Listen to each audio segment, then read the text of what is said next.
राधे राधे दोस्तों, क्या आप जानते हैं कि वेदों में एक ऐसा मंत्र है जिसे गुरु मंत्र और वेदों की माता कहा जाता है। ऋषि मुनियों से लेकर आधुनिक विज्ञान तक सबने इसकी शक्ति को स्वीकार किया है। जी हाँ, हम बात कर रहे हैं गायत्री मंत्र की।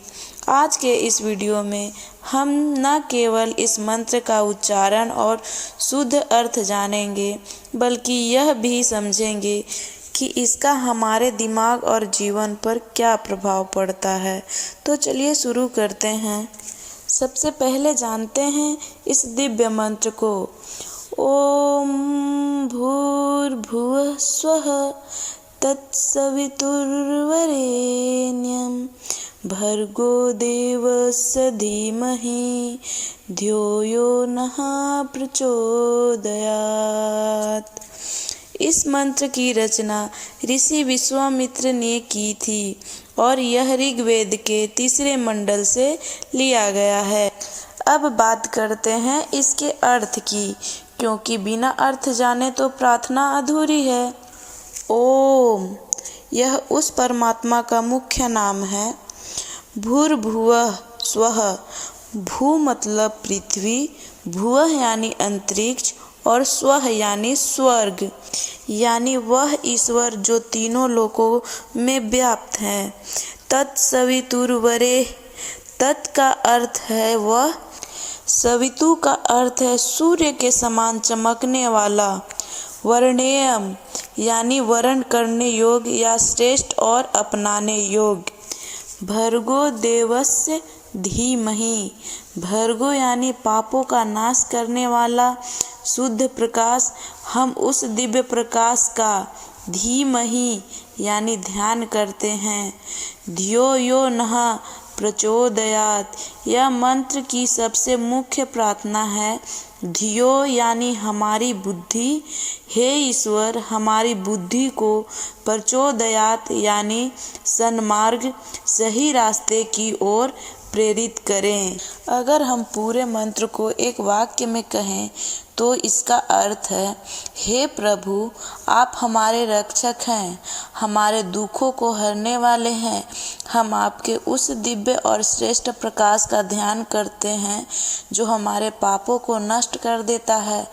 कृपया करके हमारी बुद्धि को हमेशा सही दिशा में ले चलें। ऋग्वेद के अनुसार गायत्री मंत्र का जाप करने से मन शांत होता है, एकाग्रता बढ़ती है और मनुष्य के भीतर छिपी हुई दैवीय शक्तियाँ जागृत होती है। लेकिन दोस्तों, किसी भी मंत्र का पूर्ण लाभ तभी मिलता है जब उसे सही नियमों और समय पर किया जाए। गायत्री मंत्र के लिए शास्त्रों में 3 संध्या काल बताए गए हैं।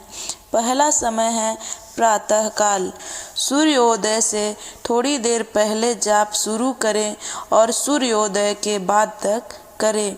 दूसरा समय है मध्याह्न काल, दोपहर के समय भी इसका जाप किया जा सकता है। तीसरा समय है सायंकाल, सूर्यास्त से कुछ देर पहले शुरू करके सूर्यास्त के कुछ देर बाद तक करें। जाप करते समय 3 बातों का विशेष ध्यान रखें। पहला है आसन, हमेशा कुश या सूती कपड़े के आसन पर बैठें, जमीन पर सीधे बैठकर जाप न करें। दूसरा है दिशा, सुबह के समय पूर्व की ओर मुख रखें और शाम को पश्चिम की ओर। तीसरा है मानसिक जाप, वैसे तो इसे बोलकर भी जाप किया जा सकता है, लेकिन मौन या मानसिक जाप का सबसे अधिक प्रभावशाली माना गया है। तो दोस्तों, अगली बार जब आप गायत्री मंत्र का जाप करें तो इसके अर्थ को महसूस करें। यह केवल एक मंत्र नहीं, बल्कि ईश्वर से बुद्धि की मांग करने वाली सबसे श्रेष्ठ प्रार्थना है। अगर आपको यह जानकारी अच्छी लगी हो तो इस वीडियो को लाइक करें और शेयर करें। अपनी राय ज़रूर बताएं। राधे राधे, जय श्री कृष्णा।